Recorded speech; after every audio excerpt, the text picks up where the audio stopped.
Uthi umbhali, sawubona mazwane, please keep me anonymous. Ngicela usizo nkosazana. Nginenkinga with my biological mom. Akamfuni umuntu wami ngenhliziyo yakhe yonke.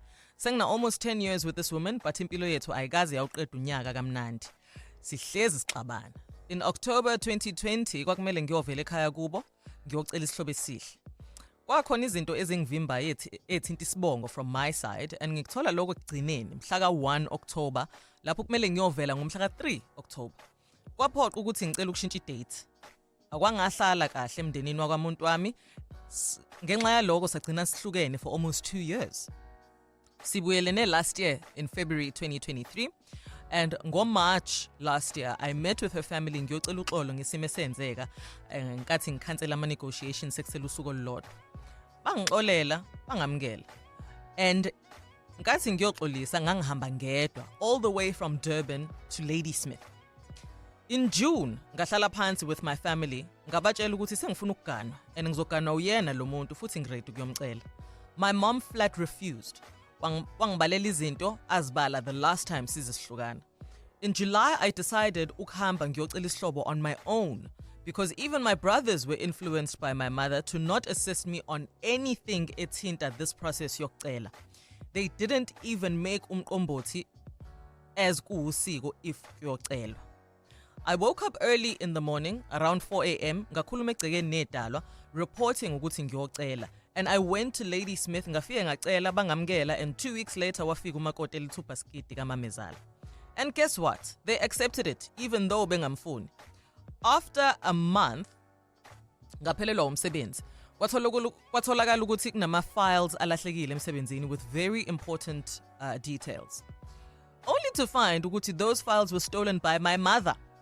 Because bengisebenza naye in the same company, sihluke ngama-positions. The reason for stealing those files was for me to be suspended at work. Ukuze ngizokwazi ukuqedela amalobolo. In September, umakoti wami afike ekhaya, sihlale kube right, and we even took the kids out. Then later mase sibuya nabantwana so that sizophuma sobabili. Kuvele kufike my mom azohlala emotweni yami nathi elibele xoxe. Immediately ehle emotweni saxabana nomuntu wami ngendlela eyisimanga. Even ebusuku sasingakhulumisani. Ekseni mekumele siyolungisa i-braking system yemoto kamakoti, saxabana even phambi kwamakhenika. Nami ngabona ngiba yisilwane engingasazi. Imoto zethu zaze zashayisana saxabana, and she drove off wahamba to Ladysmith alone. Into engakaze yenzeka. 2 weeks back, this January, my mom asked me to apply for a certain job online using ifoni yakhe. While applying, kungene i-message on her WhatsApp, which popped up. If ngiyibuka le message, it comes from uMakhosi. Ubhala la u-anonymous ukuthi isangoma in brackets. And something just told me to go through these messages. If ngibuka, she was using umuthi all along. Sixabana nomuntu wami nje, it's because of her. She even said ufuna isichitho sokwenza sixabane ahambe angabheke emuva noma sishayisane nemoto. And right now wonke umuntu wangasekhaya wazi inkinga zami nomuntu wami because she's telling everyone that ngishayisa imoto. She's excited ngesimo engikusona. Ngicela i-advice. Ngifisa ngisho ukuhamba ngiyoqasha but ngicabangela my daughter engihlala naye ekhaya. What do I do? Well, this is where you come in. Do you have advice for Anonymous? Have you been in a similar situation as either the girlfriend or the man in the relationship where there is a family member? Engamdingi nje umuntu wakho. Engamdingi nje for whatever reason. How do you handle that? More especially mangabe usuthole i-evidence ekhomba ukuthi kusetshenziswa nomuthi. Difficult one. 0861-596-596 or ungangithumela i-voice note on 078-934-2827. Let's try and assist you, Anonymous. This Khanyisani. Hey, manje. Unjani mapholo? Hey, siyaphila sengizo. Ngikhona. Cha, oqanje mina ngizokusho before hours. Ubhuti ubasibhalele ngicabanga ukuthi ilalela ikhethele. Yes. I think last year sibu I think towards the end, yeah. Sibe nayo into ecishisana nje mhlawumbe uyakhumbula same thing yabo. So ngicabanga ukuthi izinto kanje fanele sihlale nazo. Okay, ubhuti ngicabanga ukuthi unabo abangani. But yedwa eseyocela angicabanga ukuthi idea engimele yenze yena ngoba sonke sinabangani noma abakhongi bamjikele. Firstly, vele uma usuqala ubhuti wamtshengisa umama ukuthi akamfuni umakoti wafana ke sekuleso sikhathi aphume ayoyifunela umuzi wakhe noma ayoyithengela noma uqashe iflethi uma nganawo amandla wakhe umuzi ukuze avoid indaba kwamama.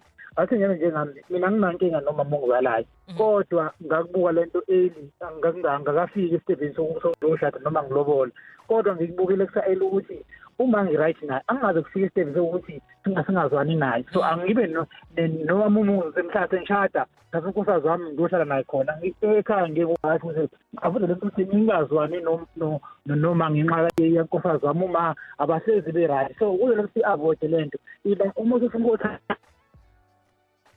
ngoba omama bethu bayavuka kodwa umthita kade embonile uma wakho ukuthi isilwane akafuni lutho so kufanele naphume eli asolusizo ngamazi ukuthi ahamba uthola usizo aphume ekhaya bethengele umuzi athola usizo abantu abamele bendabuko bazomsiza ukuze azokwazi ukuba right aqhubeke nempilo ngoba athandana ngoba egcineni uzophela umsebenzi aphindiwe nemoto ngenxa kama wakhe ngoba akamthandi.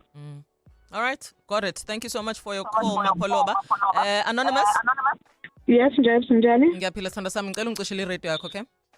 Ngicishile da. All right. What is your advice for Anonymous? Yabona nje ayikho into ebuhlungu njengalena but ngoba uAnonymous the guy usheshe wayitholela I think kuzoba lula ukuthi ayiresolve. Number 1 akahlale phansi nomuntu wakhe ambonise about the situation. Then both two bazama ukuthola a way forward besebenzisana. There is one thing ebalulekile.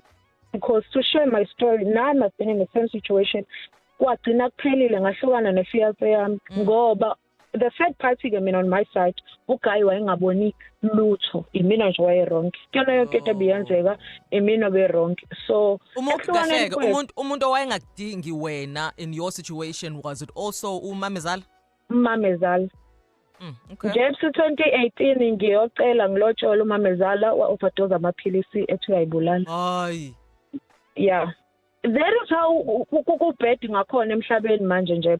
So kubhlungu because I took the initiative yokuthi akuhlukana, sahlukana sithandana even now kubhlungu ukubona umuntu wami ukuthi nje useyinto nje.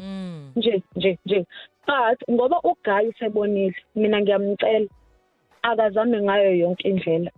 Talk to the lady amenza understand ukuthi usesayidini lakhe uyamsupport.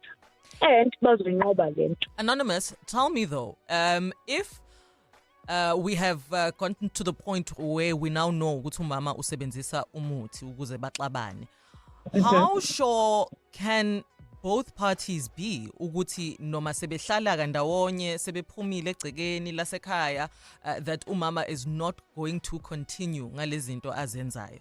If kusetshenziswa umuthi, I mean, how are they supposed to protect themselves? Should usisi still even continue ukuzoba umakoti walayikhaya? Nje umuntu umukude naye imithi ayibi effective njengoba usuku uhleli naye la eduze. So bona being away they can always try ezinye izinto khona amasonto nje like eManazaretha kochibini la ongeke uzuzuzu lokhu uyokhipha khona imali because imithi iyacosta nayo. So it's going to be much better be away and both two be aware of the situation ababhekene nayo. All right. Thank you so much for your call, Anonymous. Well, there you have it. It seems Uguti Anonymous Benokhanyisani bathi the further away Anonymous is from umama, the better. And then ke baqhubeka babambane with the lady in question. What is your advice? Mina ngiyamsabela usisi mangabe hlala in this relationship. She clearly is not safe from her mother-in-law. 0861596596. You're more than welcome to also send a voice note via WhatsApp. Ilanwami is 078 934 2827.